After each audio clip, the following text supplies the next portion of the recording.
Top stories tonight. Federal government African Union to sustain single-digit loan. Southern Governors Forum agree on workers' living wage. Advocate negotiation by state governments. House of Representatives Committee on Health decries dearth of workers in health sector. Good evening, and thank you for joining us on Nta Abeokuta Channel 12 News. My name is Anyala Balogo. Now the news in detail. The federal government and the African Union is working towards providing a sustainable single-digit loans for micro, small and medium enterprises to access affordable credit, which remains a major challenge facing Africa.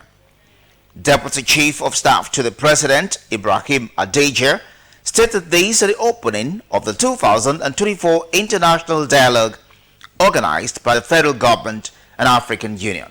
We'll bring you details of that report in a subsequent bulletin. The Southern Governors Forum has unanimously agreed that minimum wage should truly be reflective of the cost of living and each state be allowed to negotiate its wage. The forum states this in a communique issued at the end of its meeting in Abeokuta, Ogun State capital.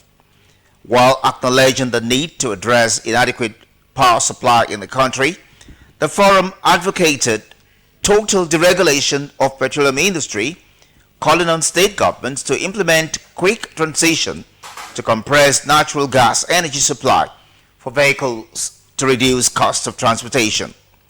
The forum affirmed its support for the creation of state police to enhance security and solicit for consultation from federal government on the issues of discovery, exploitation, and exploration of mineral resources. It applauded President Bola Ahmed Tinubu's administration for conceptualizing and commencing the construction of Lagos-Calabar Coastal Road projects, which they believe will help in employment creation, promote tourism, and boost productivity, and of course open up southern states for more investment opportunities, promising that the forum will commission a multi-modal transport master plan to enhance regional connection. It also commended the laudable economic recovery reforms and policies of the federal government through its renewed Hope initiative, especially the various palliative measures to cushion the economic due to fuel subsidy removal. The meeting of the Southern Governors Forum is held quarterly on rotational basis. Senate has granted expeditious approval for the extension of the implementation of capital components of the 2023 Appropriation Act and Supplementary from 31st March to 31st December 2024. The request for the extension was transmitted by President Bola Tinubu to the lawmakers. President of the Senate, Godswill Akpabio, read the President's communication on the first day of the plenary after summer break. Of the capital projects contained in the budget, particularly those infrastructure projects intended to improve commerce, address challenges with security, healthcare, and education, and generally improve the lives and well-being of the Nigerian people. As many of these critical projects remain ongoing, I write to request that the Senate considers and passes legislation to extend the implementation of the Appropriation Act 2023 and the Supplementary Appropriation Act 2023 to 31st day of December 2024 to ensure that the provisions of the Acts can be exhaustively implemented, while hoping that this request shall receive the kind expeditious consideration of the Senate. Please accept, distinguished Senate President and distinguished Senators, the assurances of my highest consideration and personal regards. Yours sincerely, Bola Ahmed Tinubu, President, Commander-in-Chief, Armed Forces of the Federal Republic of Nigeria. Extension is to enable completion of critical projects captured in the budgets. The extension of the implementation were earlier effected twice to 31st March 2024 and 30th June 2024. Meanwhile, the National Assembly House Committee on Health Institutions has called on the head of service of the Federation to, as a matter of urgency, grant waivers to federal teaching hospitals and federal medical centers to employ more health professionals to address shortage of manpower experienced in such health institutions. The Chairman House Committee on Health Institutions, Amos Magaji, made the appeal during the committee oversight functions to federal university teaching hospitals and federal medical centers across the northwest and northeast geopolitical zones. Shehu Mohammed Dati reports. Against the backdrop of the challenges in the health sector, including the brain drain, where skilled medical workers are frequently leaving the country in search of opportunities abroad. This strained the doctor-patient ratio in the medical centers and consequently overwhelming available workers. The visit of the House Committee is, however, to gather first-hand information on the challenges. Chief medical directors, while giving an overview of the hospital activities and its challenges, lamented over lack of structures, dilapidated existing structures, erratic power supply, high cost of diesel, and most disturbing, inadequate manpower. Our facilities actually need human resource for health. Like FMC Birnunkudu, we have the least human resource for health in the country among all federal or the other federal tertiary hospitals. And with this, therefore, we certainly need to employ more human resource for health. We have applied for the waivers and therefore trying to employ the necessary staff. Chairman of the House Committee on Health Institutions, Amos Magaji, promised that the committee would look into some of the needs highlighted, noting that the committee is not in a vindictive mission, but as part of their constitutional mandate to ensure that things are done right in all the federal institutions. Institution will be looking for waivers on employment, and then an arm of government will keep it for many months without responding to it.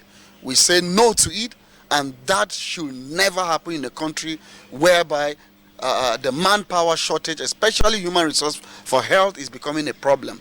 The House Committee visited Federal Medical Center in Guru in Yobe State, Federal Medical Center Azari in Bauchi State, Federal Medical Center Birnin Kudu, and Federal University Dutse Teaching Hospital Jigawa State.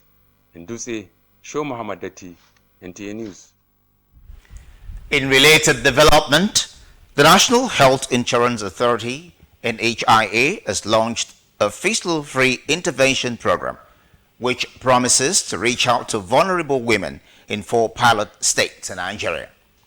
Uche Ogochukwu reports that the coordinating Minister of Health and Social Welfare, Professor Mohammed Ali Pate, flagged off the program in Abuja. Nigeria accounts for 7.5% of the 2 million global burden of obstetric fistula, a devastating childbirth injury affecting thousands of women, especially underage ones, annually.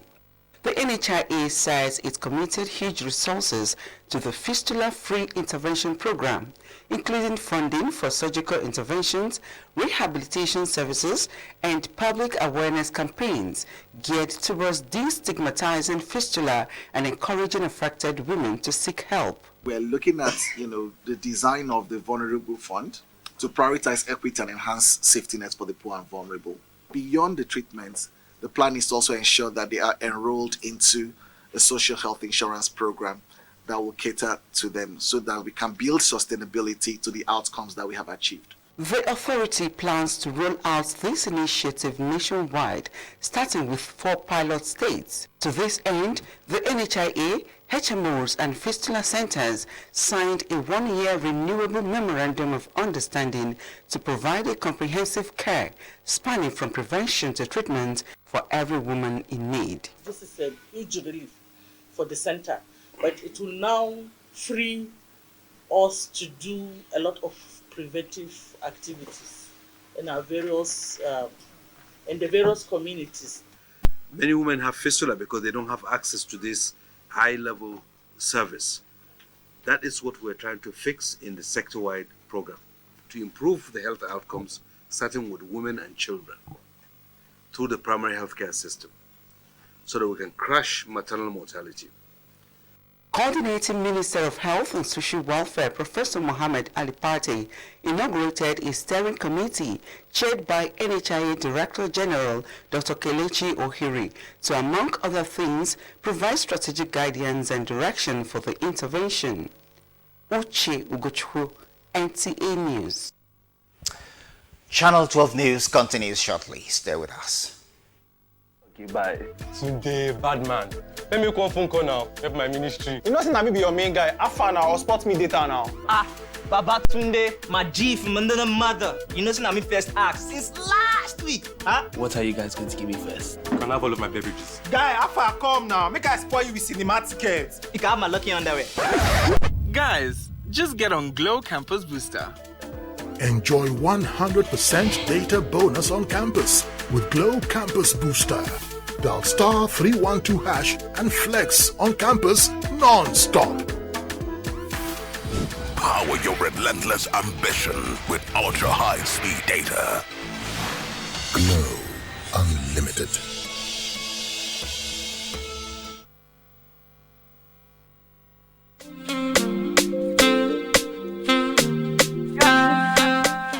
Looking for electronic store where you can have value for your money? Oni Electronics is it.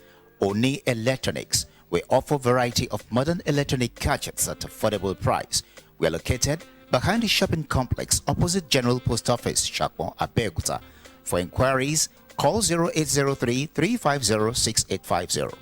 At Oni Electronics, we do after-sales service, installation, and giving of advice on how best to handle your electronic gadgets for optimal satisfaction. That's not all. Our goods are examined and tested before you leave our store. We ensure your goods are in good condition. Oni Electronics, quality service, value for money. Patronize us today. Welcome back. Wife of Ogun State Governor Mrs. Bamidele Abiodun has charged stakeholders in drug abuse prevention to take ownership of preventing drug abuse in the society.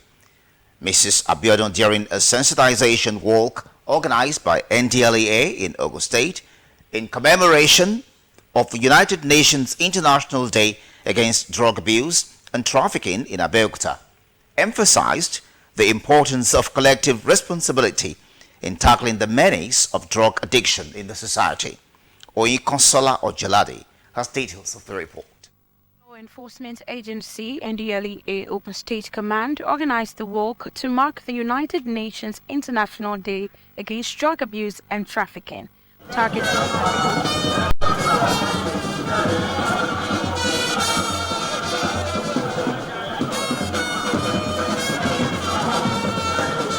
In high-risk areas in Abeokuta, such as Omida, Mansheke and Okelewo area of the Abeokuta metropolis.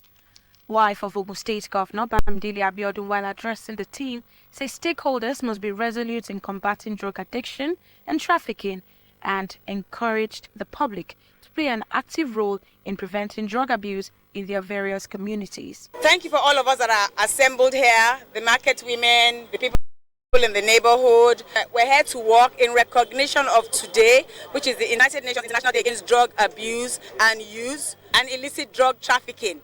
As is obvious, drug trafficking has become very, very prevalent amongst us, especially amongst our youth, and they are now beginning to have access to things that we ordinarily would not think will cause them to abuse to abuse drugs. So it is very, very important for us as parents to be close to our children so that we can observe them, so that if there are any changes that we see, we can know how to address them and address them on time. The team, led by the Ogun State Commandant of NDLEA, Tijani Rabe, thereafter engaged market men and women and some residents on the dangers of drug abuse and trafficking. The NDLEA boss notes that the agency will not relent in its efforts at achieving zero drug abuse and eradication, especially amongst minors. So these are the issues we met on ground. But I show that we are determined that we are going to make a difference. Ogun State in the nearest future will not be the same. I personally assumed office. I feel that it is a challenge that I am posted here to face this enormous task. Mostly, the boys or the children you find, the juveniles involved in manufacture of some of these drugs, majority of them are out of school, have a record, not participation, organization of sensitization campaign. The United Nations General Assembly established International Day Against Drug Abuse and Illicit Trafficking in 1987 to strengthen global action and cooperation towards a society free of drug abuse. Nta Abeokuta, Consola Ojelade, NTU News. And that concludes the news at 7. I'm Anyala Balogo. Good evening.